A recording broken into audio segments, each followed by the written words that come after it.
Bom dia, meu nome é Yasmin Vitória. Eu vou estar iniciando a apresentação do artigo intitulado A Biofísica da Água na Biologia Celular, Perspectivas sobre uma Pedra Angular para as Ciências Marinhas e a Pesquisa do Câncer. Então, o artigo ele não vai abordar a água apenas como um simples solvente, mas vai dizer que ela participa ativamente de diversos processos biológicos, onde consegue desempenhar funções vitais tanto em organismos marinhos como em células humanas. Então, ao longo da apresentação, nós vamos conseguir conectar e compreender como a dinâmica da água vai influenciar desde as adaptações em ambientes externos e em ambientes extremos até o comportamento celular no câncer. Então, antes de falarmos propriamente sobre as aplicações, é necessário que nós venhamos a conseguir entender os avanços na compreensão das interações da água a nível molecular.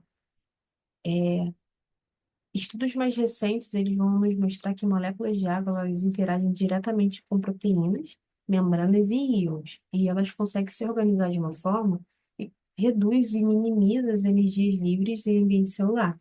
E justamente essa organização vai ser fundamental para a funcionalidade celular, especialmente em situações de estresse, como ocorre tanto no ambiente marinho como em células tumorais.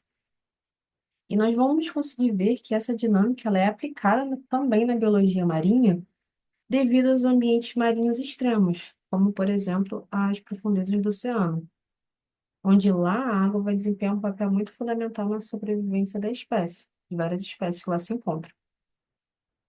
Porque lá vai ser submetido a um ambiente de uma alta pressão e de baixas temperaturas que alteram a estrutura das proteínas e também das membranas celulares. Então, como sistema compensatório, os organismos marinhos utilizam os osmólitos, que são moléculas que estabilizam as estruturas celulares que são expostas a condições adversas. Mas por que isso importa, né?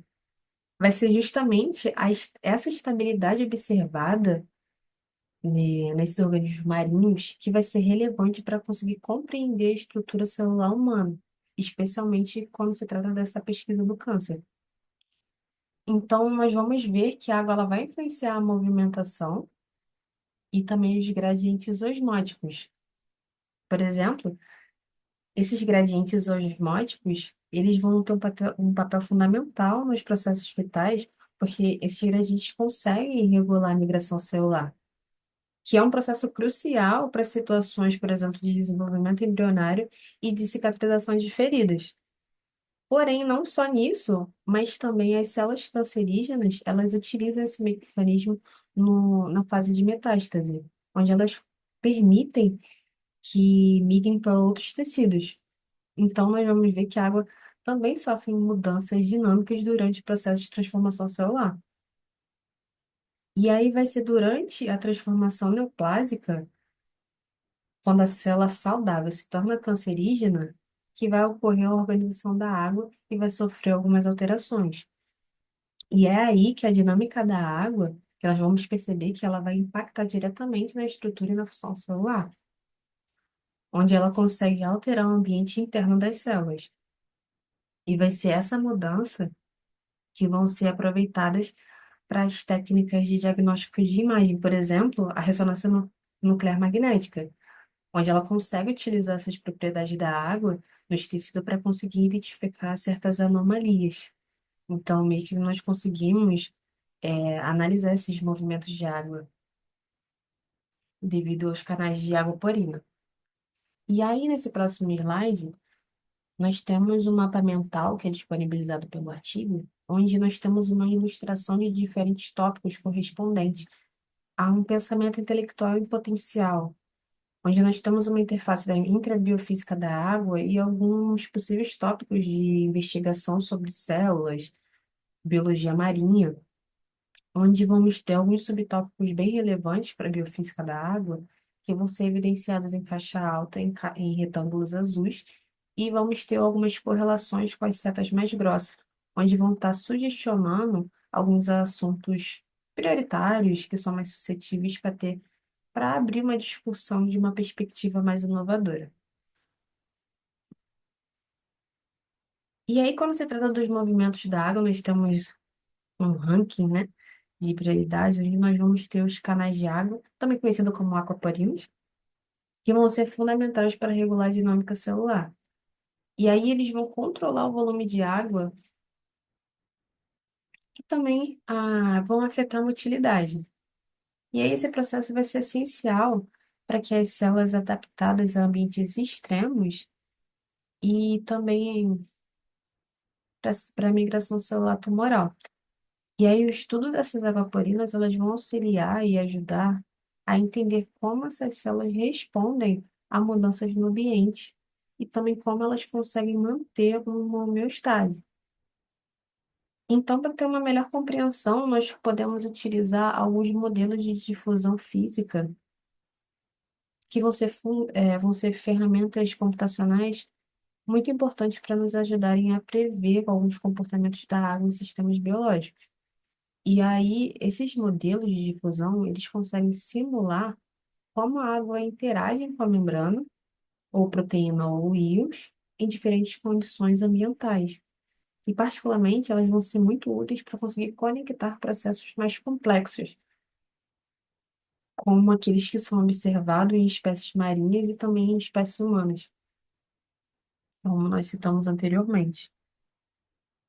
E aí nós vamos conseguir ter uma melhor compreensão de como a composição das membranas ela vai conseguir afetar a permeabilidade da água devido às pesquisas que mostram que o, o, o calcitriol facilita o transporte de água de uma forma muito mais eficiente que o colesterol. Então, nós vamos ver que essa permeabilidade da membrana celular, a água, ela vai influenciar diretamente na sua composição. Nós vamos ver que essa interação dinâmica entre a água e a membrana, ela vai afetar em várias funcionalidades celulares, desde a homeostase até mesmo o comportamento das células doentes que nós estamos abordando. E quando se trata de interações biomoleculares, a água ela vai desempenhar um papel muito crítico nessas interações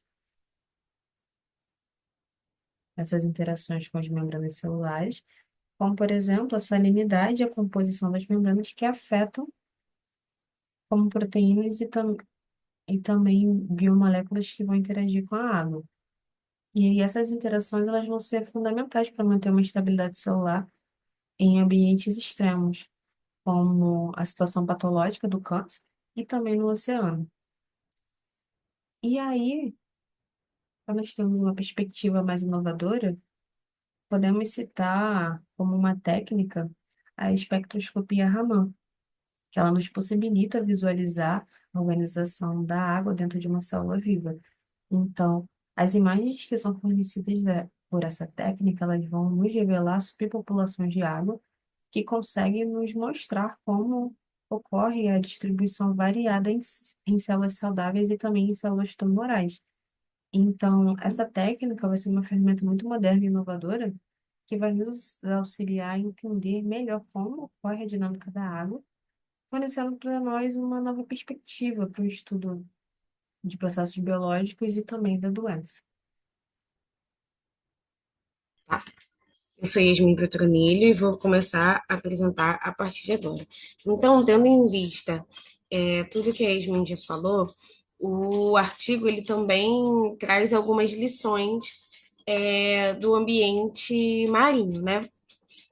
E aí ele explora, né, como que essas descobertas sobre a biologia e a biofísica da água em ambientes marinhos, elas podem inspirar inovações e aplicações em outras áreas, como biomedicina, engenharia. E aqui eu trouxe alguns pontos principais que foram abordados é, nessa parte pelos autores, né? Então, uma das partes, né, que eles incluíram foi a diversidade, e adaptações marinhas, onde eles destacam a extraordinária diversidade de vida nos oceanos e como que essa diversidade pode oferecer insights, valiosos para a ciência e a tecnologia. E alguns organismos marinhos que evoluíram em condições extremas, eles possuem adaptações únicas que vão poder ser estudadas para a gente entender melhor a biologia celular e a biologia da água. Uma outra vertente que eles também analisaram foi a inspiração para a engenharia, onde as adaptações que foram observadas em organismos marinhos, elas podem servir como modelo para o desenvolvimento de novos materiais e tecnologias. Eles, como um exemplo, né, citado, que são as prioridades únicas as propriedades únicas das membranas celulares de organismos que vivem em ambientes de alta pressão ou temperatura, que podem inspirar a criação de materiais que imitam essas características e potencialmente vão levar a inovações industriais, como na área farmacêutica ou em materiais ou em biotecnologia, né, como por exemplo. Uma outra vertente também analisada foi a interação entre proteínas e ligantes. E aí essa pesquisa, e aí nessa parte, né, a pesquisa ela vai falar sobre como a pressão hidrostática e a temperatura vão afetar as interações entre proteínas e ligantes, né, em ambientes marinhos, que pode fornecer informações sobre como essas interações funcionam, em condições normais e extremas. Isso é relevante, né, para entender a estabilidade e a funcionalidade das proteínas em diversos contextos, incluindo a biomedicina. Além disso, eles também citam osmólitos e a estabilidade de proteínas,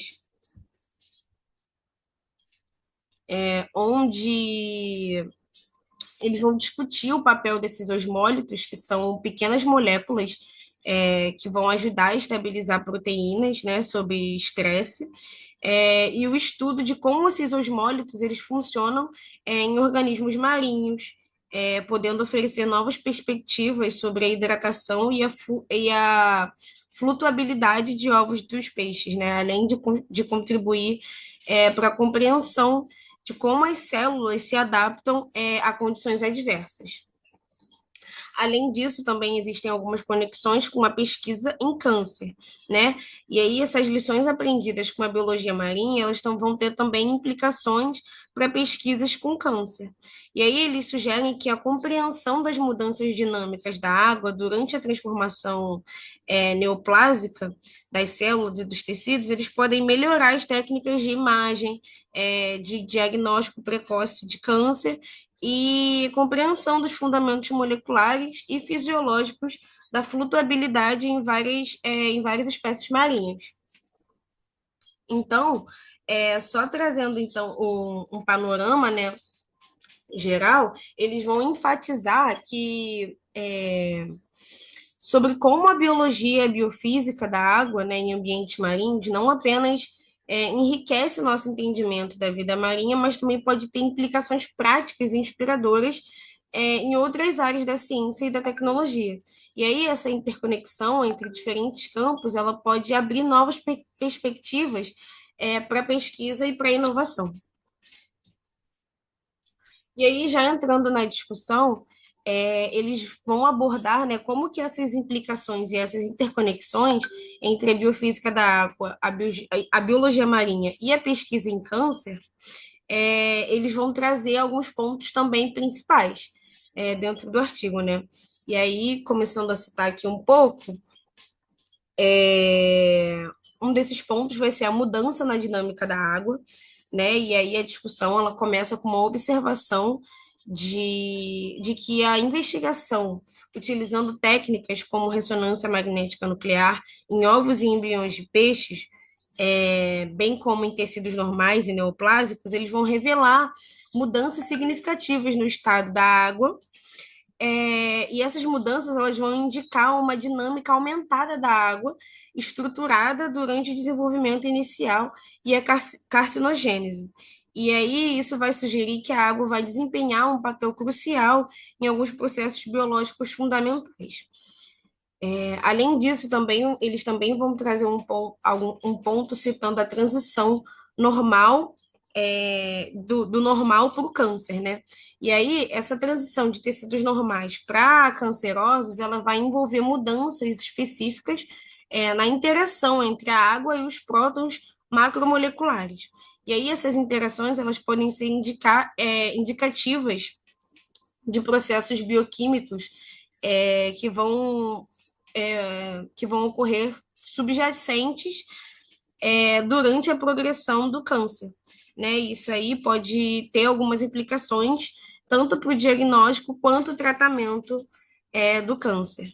Além disso, eles também vão trazer um ponto sobre a flexibilidade da água intracelular, que vai abordar a diversidade observada na flexibilidade da água intracelular em células normais e cancerosas, né? Identificada por meio de técnicas como a espectroscopia de nêutrons quentes, que são os QENs, e também vão sugerir que a estrutura e a dinâmica da água dentro das células, elas podem ser diferentes em estados patológicos. E isso tudo, né, pode influenciar na fluidez tumoral, que vai ser um fator importante para a progressão do câncer. Além disso, eles também trouxeram como ponto a transição de fluido para sólido. E na discussão, eles vão mencionar que as células proliferativas elas podem passar por uma transição de estado fluido para sólido ao se tornarem dormentes. E aí, essa transição ela pode estar relacionada a mudanças na dinâmica da água e na estrutura celular, o que pode ter implicações para a compreensão do comportamento celular em diversos contextos, né, incluindo a resposta ao tratamento. Além disso, eles também vão tratar sobre a composição e a estabilidade das membranas, né, onde eles analisaram algumas simulações que analisaram a composição das membranas celulares e revelaram uma mudança na densidade eletrônica da água, que vai estar correlacionada com uma menor estabilidade observada em membranas cancerosas, comparando com membranas normais, né? E isso vai sugerir que a biofísica da água e a estrutura das membranas elas estão interligadas, né? O que pode afetar a funcionalidade celular. Além disso, finalizando esses pontos importantes que eles trouxeram na discussão, eles também trouxeram algumas pontes transdisciplinares, né, que vai concluir que vai ter um potencial significativo para estabelecer essas pontes entre a biologia marinha e a pesquisa em câncer. E eles trouxeram um exemplo, né, do papel da trimetilamina N-óxido, que é o TMAO, na tumorogênese, né, que inicialmente ele vai ser relacionado ao metabolismo anaeróbico de certas bactérias, e aí isso pode ser um ponto de interseção interessante para as futuras investigações. Então, resumindo a discussão, né, eles vão enfatizar a importância da água em processos biológicos e patológicos e destacar como que a pesquisa em biologia marinha pode informar e enriquecer, de fato, a compreensão da biologia celular e da carcinogênese. A interconexão entre esses campos, ela pode levar a novas abordagens para o diagnóstico e tratamento do câncer, além de melhorar a compreensão dos mecanismos fundamentais que vão reger a nossa vida. E aí, finalizando o artigo, eles trouxeram uma figura que vai apresentar a investigação, né, utilizando a investigação dessas propriedades, utilizando a ressonância magnética nuclear de hidrogênio para explorar as propriedades biofísicas da água estruturada, né, ou água ligada, como eles mal traduzindo, né, água ligada, em modelos experimentais relevantes, tanto para a biologia marinha quanto para a pesquisa em câncer. E aí eles trouxeram alguns pontos também explicados. Em relação aos modelos experimentais, né, a figura ela vai se basear em dois modelos experimentais, um envolvendo o embrião de turbote e outro que vai estar relacionado à carcinogênese no fígado de ratos. E esses modelos eles são utilizados para investigar como que a água se comporta em diferentes contextos biológicos. Uma outra observação que eles trouxeram foi a relaxação do spin lattice, que é o T1. E esse spin lattice, né, ele vai ser o tempo de relaxação desse spin, desse T1, que vai ser uma medida importante da ressonância magnética nuclear, que vai indicar quanto tempo leva para os núcleos de hidrogênio retornarem ao seu estado de equilíbrio após serem excitados por um pulso de rádio, de radiofrequência. E aí a figura ela mostra que houve uma mudança, né, indicada pela seta vermelha horizontal, na temperatura correspondente ao mínimo de T1, o que sugere que a dinâmica da água está sendo afetada. Além disso, também é possível observar um movimento rotacional da água, né, que vai ser a diminuição dos tempos de correlação para o movimento rotacional, TR, das moléculas da água não congeladas, que foi observado durante o desenvolvimento inicial dos embriões desse turbote, né, que é uma espécie, e durante a carcinogênese no fígado dos ratos. Né? Então, eles observaram essa diminuição dos tempos de correlação, tanto nos embriões de turbote, tanto no fígado dos ratos. E aí isso vai ser um indicativo de que a água se torna mais dinâmica em ambos os casos, que pode estar relacionado com mudanças na estrutura celular e nas interações intermoleculares. Além disso, eles também observaram a energia de ativação, que vai ser um aumento comum dessa energia para o movimento rotacional ER, que foi observado em paralelo, né? O que sugere que a energia necessária para que as moléculas da água se movam rotacionalmente aumentou, possivelmente devido a mudanças na estrutura do ambiente celular. Eles também observaram algumas mudanças específicas na carcinogênese, né? Então, a figura ela vai destacar que, embora ambos os modelos apresentem um aumento na dinâmica da água, elas se diferem em um aspecto importante, que vai ser a diminuição do tempo mínimo do T1, que é indicado pela seta verde vertical. E foi observada apenas no modelo de carcinogênese, né, nos ratos. Isso sugere que, durante a progressão do câncer, ocorreu uma mudança adicional nos parâmetros de relaxação cruzada entre a água e os prótons macromoleculares, indicando uma interação mais complexa que pode estar relacionada ao estado patológico. E dentro disso também foram observados alguns cálculos de tempos de correlação, né, onde esses cálculos eles foram feitos a partir de um procedimento descrito num texto suplementar, que vai implicar que a análise foi realizada de forma rigorosa e que os resultados são baseados em métodos bem estabelecidos na pesquisa de RMN. Então, em resumo, né, essa figura ela vai ilustrar como que a água estruturada dentro das moléculas de organismos marinhos em tecidos cancerosos podem apresentar comportamentos dinâmicos distintos, né, diferentes. E isso vai refletir as complexidades das interações moleculares em diferentes estados biológicos. E essas descobertas, elas podem ter implicações significativas, né, como eu citei, para a compreensão de processos de desenvolvimento científico, tanto em relação à água, tanto em relação à carcinogênese. Obrigada.